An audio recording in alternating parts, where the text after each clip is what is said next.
ಕೊಡೋದು. ಎಸ್, ನಮಸ್ತೆ.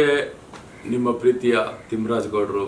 ಮೊದಲನೇದಾಗಿ ನನ್ನ ಹುಟ್ಟುಹಬ್ಬದ ಕಾರ್ಯಕ್ರಮಕ್ಕಾಗಿ ಬಂದಂಥವ್ರಿಗೂ, ಶುಭಾಶಯ ಕೋರ್ತಾರಕ್ಕಂಥವ್ರಿಗೂ, ನನ್ನ ಎಲ್ಲ ಆತ್ಮೀಯ ಬಳಗಕ್ಕೂ ಮೊದಲನೇದಾಗಿ ಕೃತಜ್ಞತೆ ಅರ್ಪಿಸ್ತಾ, ಹಾಗೆ ಎಲ್ಲರಿಗೂ ಹೊಂದಿಸ್ತಾ, ಈ ಒಂದು ಕಾರ್ಯಕ್ರಮ ಹುಟ್ಟುಹಬ್ಬದಕ್ಕೆ ಯಾರ್ಯಾರೆಲ್ಲ ಬಂದು, ದೊಡ್ಡ ಗಣ್ಯ ವ್ಯಕ್ತಿಗಳೆಲ್ಲ ಬಂದು ಈ ಮಳೆಯಲ್ಲೂ ಕೂಡ ಬಂದು ನಮ್ಮನ್ನು ಆತ್ಮೀಯವಾಗಿ ಕೃತಜ್ಞತೆ ತೋರಿಸಿ ಶುಭಾಶಯಗಳನ್ನು ಯಾರ್ಯಾರು ಬಂದು ಹೊಡೆದಿದ್ದೀರಿ ಅವರಿಗೆಲ್ಲ ವಿಶೇಷವಾಗಿ ನನ್ನ ಕೃತಜ್ಞತೆಯನ್ನು ಅರ್ಪಿಸ್ತೀನಿ.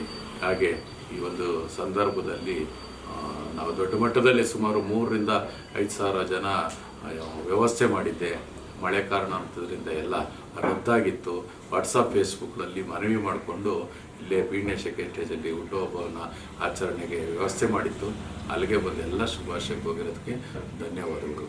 ಹಾಗೆ ಮತ್ತು ಈ ರಾಜಕಾರಣದ ವ್ಯವಸ್ಥೆ ಏನಿದೆ, ಇವತ್ತು ದಾರಿ ಬದಲಾದ, ಒಂದು ದಾರಿ ಹೋಗಿ ಇವತ್ತು 10 ದಾರಿಗಳಾಗ್ತಾಯಿದೆ.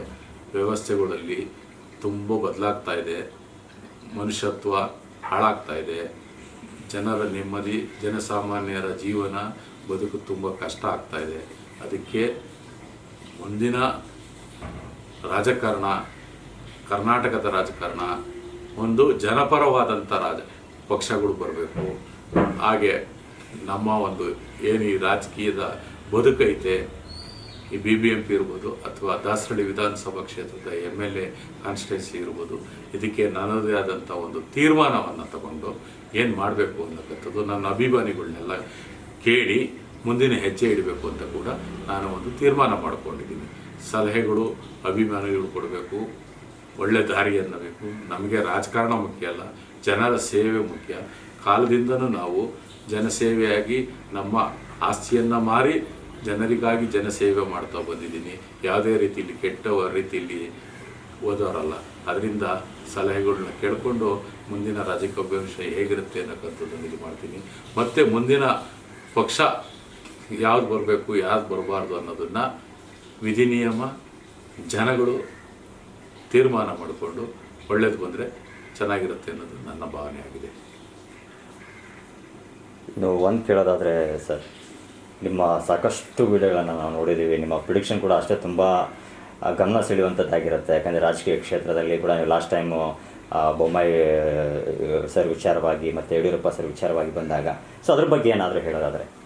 ಇಲ್ಲ, ಅದು ಏನಾಗ್ತಾ ಇದೆ ಅಂದರೆ ಹೇಳಬೇಕು ಅಂತ ನನಗೇನೋ ಇಷ್ಟ ಇದೆ. ಇವತ್ತು ಒಂದು ಏನು ಇಂಟರ್ನೆಟ್ಟಲ್ಲಿ ಏನಾಗ್ತದೆ ಅಂದರೆ ಸರಿ ತಪ್ಪು ನೋಡ್ತಾ ಇಲ್ಲ, ತಾಳ್ಮೆ ಸಹನೆ ಇಲ್ಲ.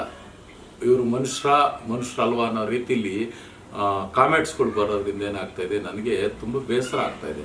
ಇವತ್ತು ವಿಧಿ ನಿಯಮ ಅನ್ನಕ್ಕಂಥದ್ದು ಹೋದರೆ ರಾಷ್ಟ್ರೀಯ ಪಕ್ಷಕ್ಕೆ ಮತ್ತು ಪ್ರಾದೇಶಿಕ ಪಕ್ಷಕ್ಕೆ ಒಳ್ಳೆ ಭವಿಷ್ಯ ಇದೆ. ಅದರೊಳಗಡೆ ಚಾಯ್ಸ್ ಮಾಡ್ಕೋಬೇಕು. ಅವರು ಯಾವ್ದು ಬರುತ್ತೆ ಅನ್ನೋದು ನನಗೆ ದೈವ ಸೃಷ್ಟಿ ಹೇಳಿದೆ. ಆದರೆ ಬಹಿರಂಗವಾಗಿ ಹೇಳೋಕ್ಕೆ ನಾನು ಯಾಕೋ ಇಷ್ಟಪಡಲ್ಲ. ಯಾಕೆಂದರೆ ಜನಗಳಿಗೆ ಒಂದು ಪಕ್ಷದ ಪರವಾಗಿ ಹೇಳಿದ್ರೆ ಇನ್ನೊಂದು ಪಕ್ಷದ ಪರವಾಗಿ ಬೇಜಾರಾಗ್ತದೆ. ಅದರಿಂದ ನಾನು ಈ ಒಂದು ಸಂದರ್ಭದಲ್ಲಿ ಅದನ್ನು ಸ್ವಲ್ಪ ಅವಾಯ್ಡ್ ಮಾಡೋಕ್ಕೆ ಇಷ್ಟಪಡ್ತೀನಿ. ಒಂದಂತೂ ಸತ್ಯ, ಸದೃಢವಾದ ಪಕ್ಷ ಬರ್ತದೆ, ಜನಪರವಾದಂಥ ಪಕ್ಷ ಆಡಳಿತಕ್ಕೆ ಬರ್ತದೆ. ಇನ್ನು ಕೆಲವರು ವಿಧಿವಶರಾಗುವಂಥ ಸಾಧ್ಯತೆ ಇದೆ. ಈಗ ಶೀಘ್ರದಲ್ಲೇ ಒಂದು ತಿಂಗಳು ಆಸುಪಾಸಲ್ಲೇ ಇಡೀ ಕರ್ನಾಟಕಕ್ಕೆ ದೊಡ್ಡ ವ್ಯಕ್ತಿ ವಿಧಿವಶರಾಗ್ತಾರೆ.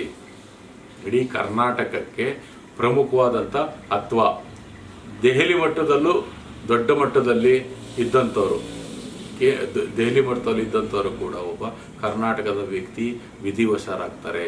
ಇದೊಂದು ಮಾತ್ರ ನಾನು ಕ್ಲೂ ಕೊಡ್ತೀನಿ ನಿಮಗೆ, ಕಾಯ್ದು ನೋಡಿ. ಯಾಕೆಂದರೆ ನಾನು ಹೆಸರು ಹೇಳಲ್ಲ, ಯಾವಾಗಲೂ ಹೆಸರು ಹೇಳಿ ನಾನು ಸುಮ್ಮನೆ ಜನರ ಟೀಕೆಗೆ ಒಳಗೋಕ್ಕೆ ಇಷ್ಟಪಡಲ್ಲ. ನೀವು ಕಾಯ್ದು ನೋಡಿದ್ರೆ ಅವ್ರ ಹೆಸರೇನು ಅನ್ನೋದು ನಿಮಗೆ ಅರ್ಥ ಆಗುತ್ತೆ. ಇನ್ನೂ ಹಲವಾರು ಇದೆ, ಹಲವಾರು ದುರಂತಗಳಿದೆ. ಮತ್ತು ಸರ್ಕಾರಗಳಿಗೊಂದು ಕಿವಿ ಮಾತಾಡೋಕ್ಕೆ ಇಷ್ಟಪಡ್ತೀನಿ. ಮನುಷ್ಯರು ಇವತ್ತು ಜನಸಾಮಾನ್ಯರು ಬದುಕೋದೇ ಕಷ್ಟ ಆಗಿದೆ. ಯಾಕೆ ಅಂತ ಹೇಳಿದ್ರೆ ವಿಪರೀತ ಆಕ್ಸಿಡೆಂಟ್ ಆಗ್ತಾ ಇದೆ. ಒಂದೊಂದು ಸರಿ ದಿನಕ್ಕೆ ಹೆಣ ರಾಶಿ ಬೀಳ್ತಾ ಇದೆ ಆಕ್ಸಿಡೆಂಟಲ್ಲಿ, ಮತ್ತೊಂದರಲ್ಲ ಆಕ್ಸಿಡೆಂಟ್ ಬೀಳ್ತಾ ಇದೆ. ಆಕ್ಸಿಡೆಂಟ್ಗಳಾಗ್ತಾ ಇರೋದ್ರಿಂದ ದಯವಿಟ್ಟು ಈ ಕಟ್ಟುನಿಟ್ಟಾದ ಒಂದು ವ್ಯವಸ್ಥೆ ಜಾರಿ ತರಬೇಕು. ಅದರಿಂದ ಜನರು ಉಳಿಬೇಕು, ಜನರು ಬಾಳು ಬೆಳಗಬೇಕು ಅನ್ನೋಕ್ಕಂಥದ್ದನ್ನು ನಾನು ಒಂದು ಸರ್ಕಾರಕ್ಕೆ ಕಿವಿ ಮಾತಾಡೋಕ್ಕೆ, ಸಲಹೆ ಕೊಡೋಕ್ಕೆ ಇಷ್ಟಪಡ್ತೀನಿ. Super sir, thank you.